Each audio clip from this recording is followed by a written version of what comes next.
Zdravo dragi moji, dobrodošli na naš YouTube kanal. Slijedi treća najava za drugu epizodu. Ukoliko vam se sviđa naš rad i ukoliko želite da nas podržite, molim vas lajkajte i pretplatite se na ovaj kanal. A sada da vidimo šta nas to očekuje. U ovoj epizodi sve će biti otkriveno. Gledamo jako lijepu epizodu o tome zašto je Efsun napustila ordinaciju i otišla u Antep. Vjerovatno je razlog zbog kojeg je odustala od operacije bio taj što je jedan od njenih pacijenata imao negativno iskustvo, pa se to više neće ponoviti.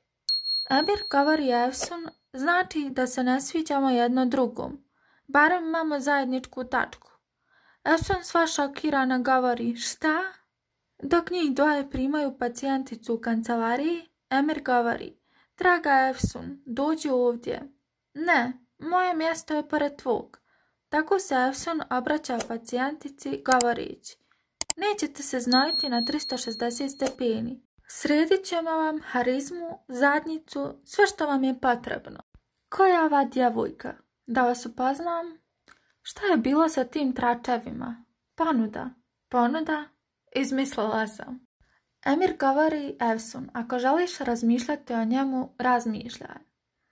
Efsun odgovara, hoću. Efsun i Emir su u autu. Ana mu govori, stani ovdje, izaći ću tu. Još me nije prošao bijes prema tebi. Sad sam primijetila. Tako Efsun izlazi iz auta i sjeda s nekim muškarcem koji vozi motor. Tapše ga po ramenu i govori, nastavi, dok to sve Emir gleda. Mene ne zanima ono što ljudi izmišljaju. Zanima me ono što urade. Ti si malo dijete koje pokušava zadiviti majku koja te je napustila. Ne možeš kontrolisati emocije i glumiš šeficu. Ukoliko vam se svidio ovaj video i ukoliko želite podržati naš rad, lajkajte i pretplatite se. Hvala!